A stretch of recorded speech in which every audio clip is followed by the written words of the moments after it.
The honorary degree will now be conferred. I'm pleased to welcome Dr. Michael Stevenson to present the honorary degree candidate, Professor Harry Arthurs.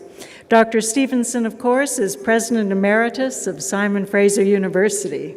In 2010, Dr. Stevenson retired from SFU as its longest-serving president and vice chancellor. Dr. Stevenson.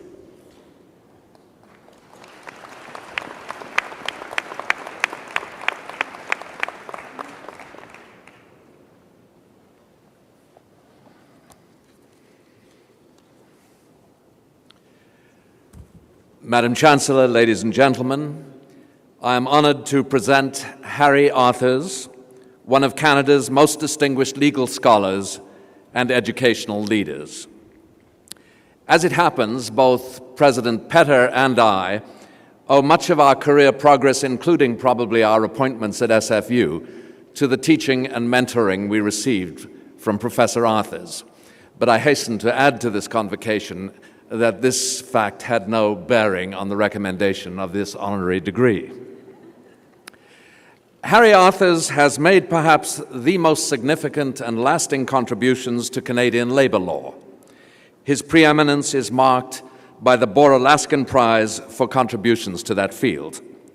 But he has contributed equally to the reform of Canadian legal education as a whole, and his path-breaking writing on the history and deficiencies of legal education transformed the recruitment, training, and professional development of Canadian lawyers. As Dean of Law, Harry Arthurs made Osgoode Hall Canada's largest and most diverse law school and an international leader in legal education and scholarship. His leadership in the progressive reform of law and law schools has always been motivated by ethical and rational argument, and where such argument has conflicted with political correctness, he has the scars to prove it.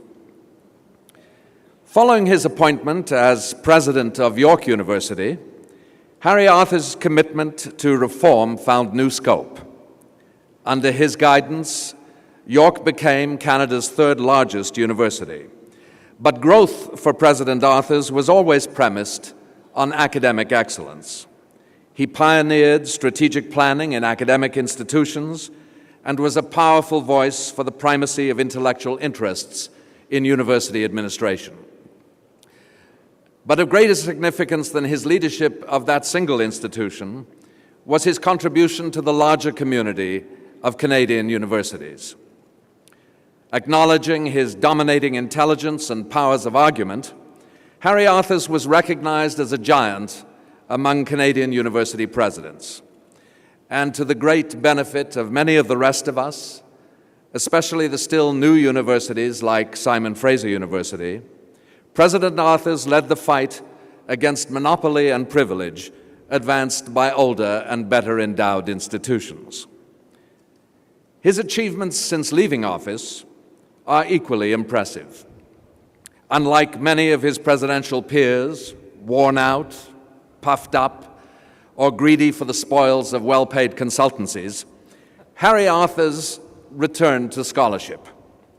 He became again one of the most prolific and influential scholars in Canada, moving beyond legal theory, labor, and administrative law to pioneering explorations of the legal responses to globalization and the comparative study of constitutional government. Scornful of scholarship confined to the ivory tower, Harry Arthurs has also made major contributions to public policy, most recently as Federal Commissioner for the Review of Labor Standards legislation and as Ontario's Commissioner for Pension Law Reform. For his manifold contributions to scholarship and society, Harry Arthurs has been recognized with fellowships in the Royal Society and the Canadian Institute for Advanced Research, the Killam Prize for lifetime contributions to the social sciences, and appointments to the Order of Ontario and the Order of Canada. He has received honorary degrees from many universities, and it is now my privilege to recommend similar action by Simon Fraser University, whose values and commitments he so well exemplifies. Madam Chancellor, on behalf of the Senate of this university, I ask that you now confer on Harry Arthurs the degree Doctor of Laws, honoris causa.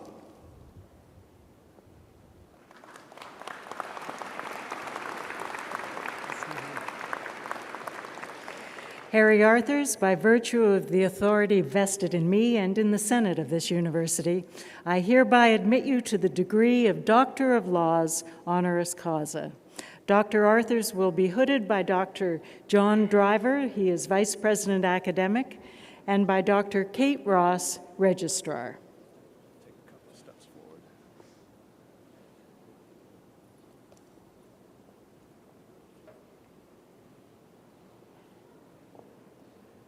Go, Doctor. Congratulations. I think they want to, Harry, I think they want a picture here first.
It is with great pleasure that I now call on Dr. Harry Arthurs for his convocation address.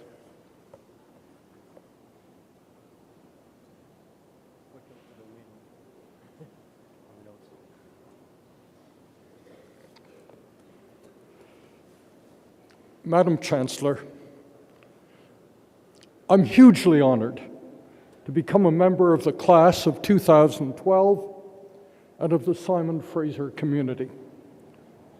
My classmates worked 3 or 4 or 5 years for the degrees they're receiving today. I have exactly 5 minutes to earn my own degree by saying something significant to and about them, which is difficult as I don't know any of them personally.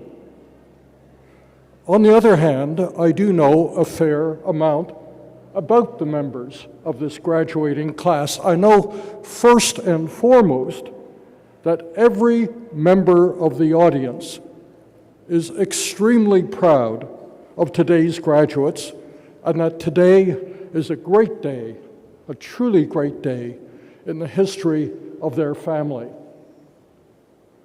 I know, secondly, that my classmates are graduating from a university that's one of the great success stories of North American higher education.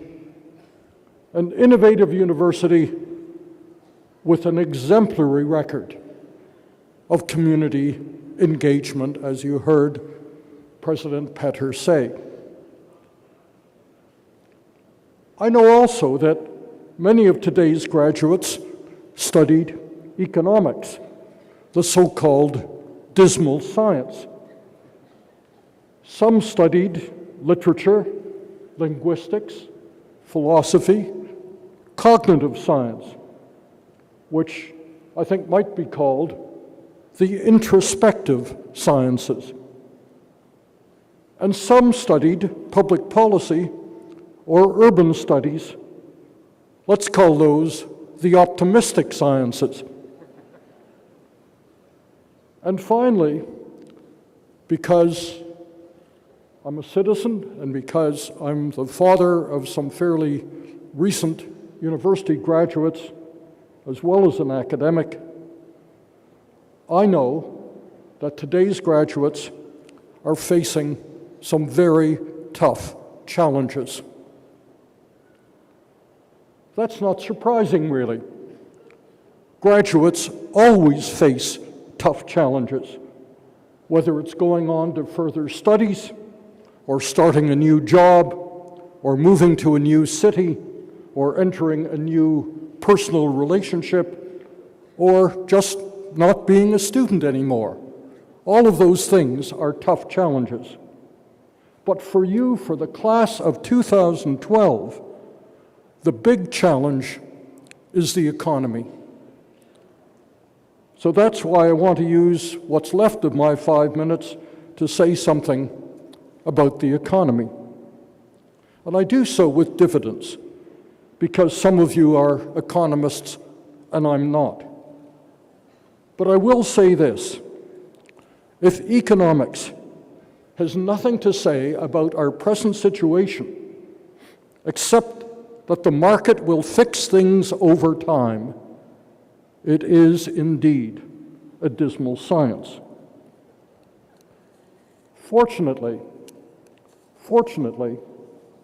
the best economists know that markets need to be framed up by laws that prevent fraud and ensure fairness, that markets need to be nudged in the right direction by policies that stimulate or slow demand. Good economists also accept that markets work imperfectly or not at all for some people, for many workers who lack bargaining power, for members of marginalized groups who lack skills or are denied opportunities, for people who are sick or injured or retired. And like all good scholars, sensible economists, good economists, acknowledge the limits to their own expertise and look elsewhere for constructive ideas. One place they would do well to look is to what I've called the introspective sciences: literature, linguistics, philosophy, cognitive science. These are very different disciplines, but they all do teach us how to think. Literature heightens our aesthetic and emotional intelligence. Philosophy, our capacity for rational and normative analysis. And cognitive science and linguistics, our understanding of how the brain functions and how we express ourselves. They too have something to tell us about the economy.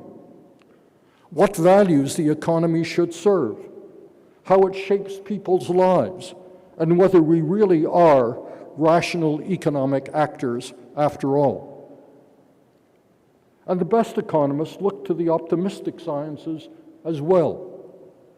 Both urbanism and public policy are disciplines based on the proposition that the economy doesn't need to be the way it is, that conscious, that concerted effort can make it work better and for everyone's benefit.